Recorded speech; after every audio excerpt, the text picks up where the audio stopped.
It's unfair that wealth should polarize. The wealthiest classes should get richer instead of economies becoming more and more equal and more symmetrical, which is a socialist ideal. You make sure that economy polarizes by shaping how people think about how the economy works. If people and voters believe that all of this polarization is natural, if they believe that the 1% of the economy actually earns its money, then, that's productive, and we need the 1% to help us grow the economy so that we can afford to pay our debts. That's the junk economics.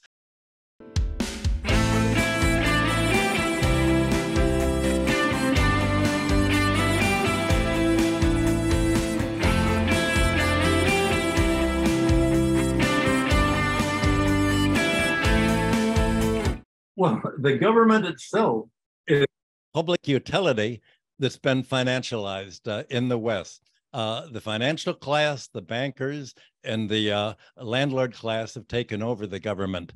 In the United States, the financial sector has waged a political war. The Supreme Court and the legal system. A group of right-wing financiers got together and said, how do we create a whole set of judges that are going to support capital against labor? How are we going to do exactly what the founders of the American Constitution did and prevent a democracy from developing? That was the aim of the Constitution. They wanted to prevent democracy. They wanted America to be America for the wealthy. They wanted to make sure that slave owning was in a strong enough position to dominate the South and much of the country. And so when the Supreme Court in America goes back to the original Constitution, they're called originalists. The original Constitution was a Constitution that does not go forward. It keeps wanting to roll back history, to roll back to the time when finance and the landlords ruled the country. That has become once again the American ideal, and the government is controlled largely taken over by the Supreme Court because Congress itself has been paralyzed by the fact that although we have two parties, they're the same party. One party is sort of a racist party, the Republicans, and the other is a racist party that pretends to have nice things to say about the racial minorities. And they all have bad things to say about Asians. So basically, Citizens United ruling by the Supreme Court said that political campaigns in the United States can be funded by campaign contributors, and corporations and individuals working through a corporation can give as much money as they want to any political candidate. Well, the result is that you have what's called the donor class in the United States. People who donate to the political campaigns of the Democratic and the Republican Party. Well, the donor class is the financial class, the landlord class, the corporate monopoly class. When politicians run in a primary election to see who is going to run on the Democratic Party ticket, who's going to run for governor or senator or congressman or president on the Republicans and Democratic ticket, the donor class will give money to the politicians who promise to represent their special interests. And that's how they make sure that they'll get politicians that support the banking class against labor, support the landlord class against renters, support the monopoly class against consumers. So together, they'll say that, well, you can have either a Democratic Congress that serves the financial class, or you can have a financial Congress that serves the financial and landlord class. You can choose exactly which rulers you're going to have imposing neoliberalism on you. But you can't choose rulers that support the working class. You can't choose socialists because we throw socialists in jail. That's a danger to the public. And even if the socialist, a moderate socialist like Bernie Sanders, wins primary elections, we just won't count the votes for him. We'll say he lost, and we'll organize groups to run against him. And in America, once you're elected to the Senate and the finance, then the key to American Congress is who's going to be the charge of the committees that are in charge of each kind of law. There's a banking and finance committee. Who's going to be in charge of that? There's an agricultural committee. There's a trade committee. Well, the heads of each committee it's put up for auction, and who is going to give the largest contribution of money to the Democratic National Committee that acts on behalf of the bankers and the landlord.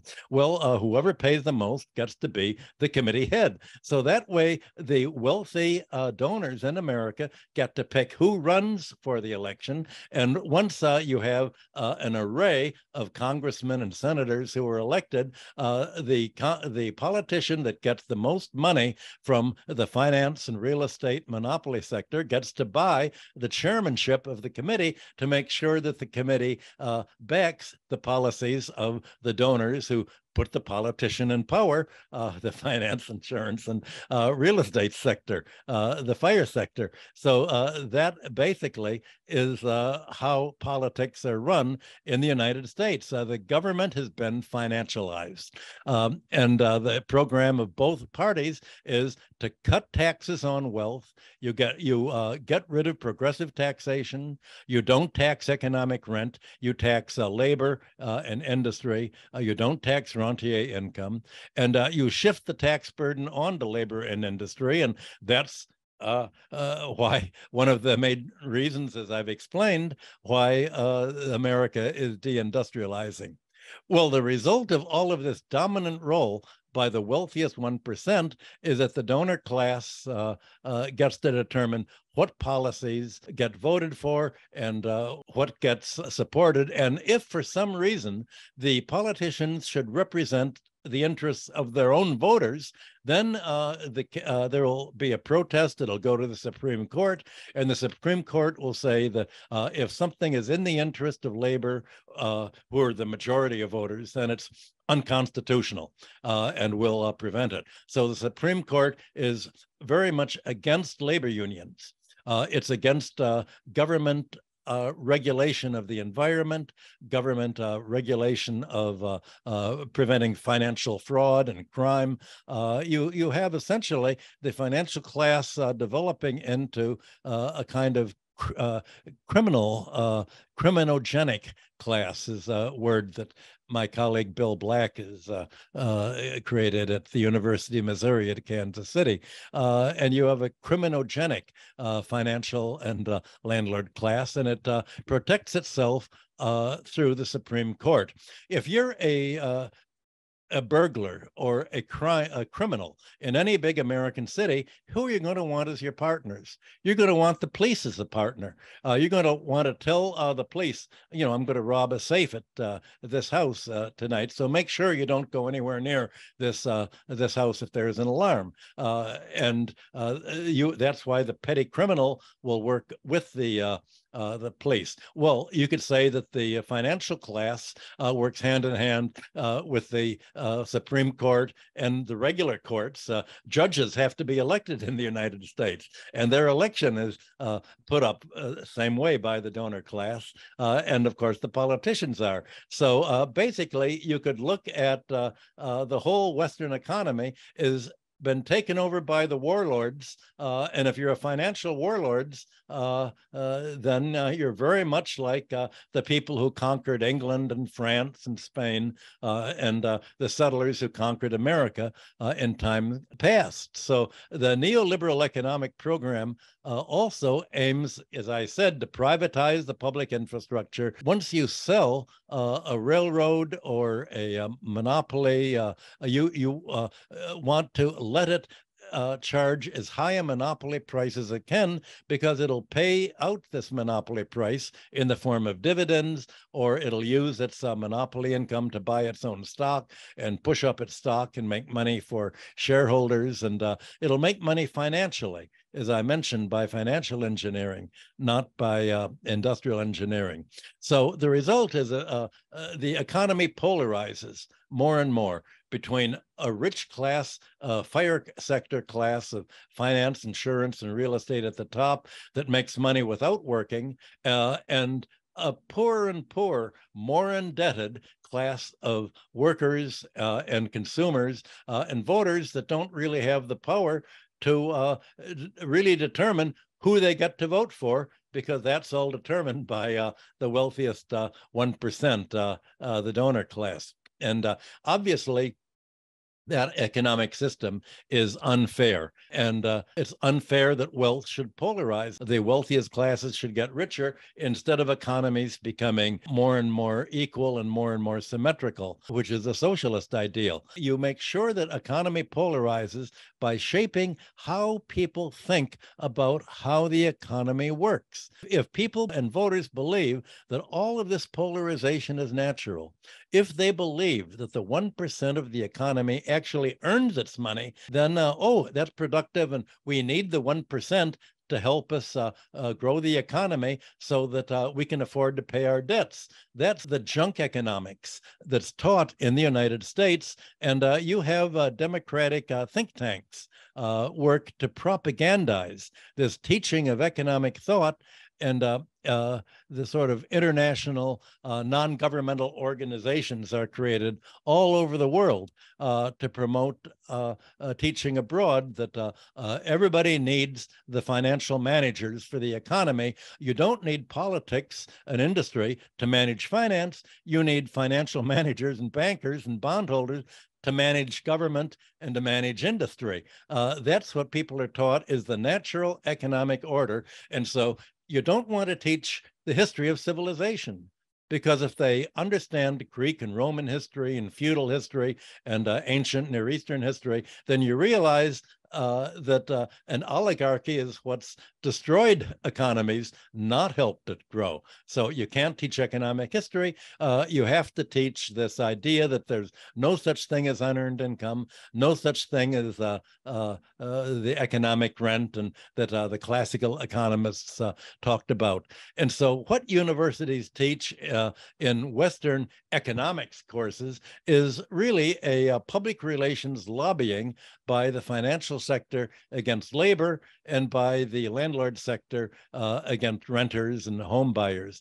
And in my most recent book, The Collapse of Antiquity, I've documented how political assassination and revolution has prevented reformers from trying to rescue their economies from this economic polarization. You have the United States realizing that the way to lock in American power when all of this junk economic teaching fails is the United States official policy is to assassinate any foreign leader that claims to be socialist. Henry Kissinger spelled it out regarding Chile. He said, just because Chilean voters elected a socialist Allende doesn't mean that we should let him be elected. We have to assassinate him and put in a military dictatorship, because the fact is, America's economy is deindustrializing. America's economy is turning into a dark age, because that's what neoliberalism does. That's what financialism does. It does what happened to the Roman Empire under the Roman oligarchy. It creates a dark age. We know we're going to lose. The only way we can hold into power is to prevent socialism from arising anywhere else. So they backed Pinochet, and under Pinochet, the American CIA went down and listed all the economics professors that had to be murdered, all of the advocates of land reform that had to be murdered, all of the labor leaders that had to be murdered. They created this Murder Incorporated, is what the CIA called it, all the way through Latin America to Argentina and to other countries to make sure that you had an American-backed dictator ruling. You could see what happened in Venezuela. When America said, well, the Venezuelans have elected a socialist, immediately they told the Bank of England grab all of Venezuela's gold so that it can't spend this on public health and on things that the government needs. And it said, we get to name Venezuela's president because you can elect whoever you want, but we have veto power over whoever you elect as president. That's why President Biden said earlier this year, we must assassinate President Putin. If we can only assassinate him, we have to decapitate Russia. Then we can return Russia to becoming the neoliberal kleptocracy that it was in the 1990s. The presidents and the State Department are very explicit. And just they've said we have to do that so that once we can assassinate Putin, we can carve Russia into 5 different countries so it can never be a force again to support China, which, and once it can not support China, we can then go into China and divide China into 5 countries, so it can never be socialist again. We can turn China into Lithuania and Latvia and Estonia, and what Russia was under kleptocracy. We can wreck China just like we wrecked the post-Soviet economies, just like we wrecked the Chilean economy and the Argentine economy. That is the neoliberal program, and that is the official U.S. foreign policy that they say in one speech after another, day after day in the United States. And all of this is in the public domain, and it's all happened before. That's what happened throughout the Roman Empire. Advocates of debt cancellation and land reform got assassinated all the way from the 5th century down to the assassination of Julius Caesar, when the Senate worried that he was going to cancel the debts and end the financial oligarchy's power over the Roman economy. He was assassinated. There was no more reform under the empire, and we all know what happened to Rome, the Dark Age. And if you study economic history of the West, you realize that this kind of a Dark Age and economic collapse has happened again and again when you have an oligarchy taking over the financial system and the landowning system. And that's why China's socialist policy is a threat to the United States. So this is basically why the world is dividing into 2 civilizations. We're now seeing that Western civilization has run its course. What made Greece and Rome unique in the first millennium BC was Greece and Rome were the first countries not to have a king or a ruler, a sacred king, ruling them in the public interest. Greece and Rome were the first country, unlike China, unlike Asia, unlike every other country, to let a domestic oligarchy come over and prevent any government, any king, from protecting the economy at large and helping the economy grow. The Western culture, ever since Greece and Rome, have been run by an oligarchy of financiers and landlords, and that is what makes Western civilization unique. And Asia, strong point is that it's been able to prevent an oligarchy from developing, or when an oligarchy has developed, it's overthrown it. That was in Chinese development thousands of years ago. The merchant class was not put at the top of the economic pyramid as they were in the West. When the merchant class became the banking class, the Fuggers and the Medici, they were at the bottom, and the government was run to help the economy develop, not to help the financial oligarchy get richer. That contrast has been in existence now for 5,000 years of civilization. That's what my history books are about. And that's why what's happening in the discussions that China is having with other Asian countries, with the BRICS countries, with Russia and Iran, Central Asia, is how to create an alternative to the kind of dark age deindustrialization that Europe is sinking into, is a dead zone, and that the United States is sinking into. All you want is to be independent of the United States and the NATO West. Let NATO go its own way, you go your way, and the best that you can do be separate from NATO with your own set of alternative institutions to your own BRICS Bank instead of the International Monetary Fund, your own development bank instead of the World Bank that promotes American agricultural and industrial interests. You want Asian development for Asia's benefit, not for the benefit of the United States and NATO. And this is going to require a military overhead. It's going to require you to waste some of your economic surplus on defending yourself, but that is the cost of becoming independent from the destructive economics of neoliberalism. And the fact that you are more productive enables you to ultimately win the military war, the social war, the educational war, and the war over how people think about what civilization is all about and what is the purpose of where civilization is going. That's what my book is about.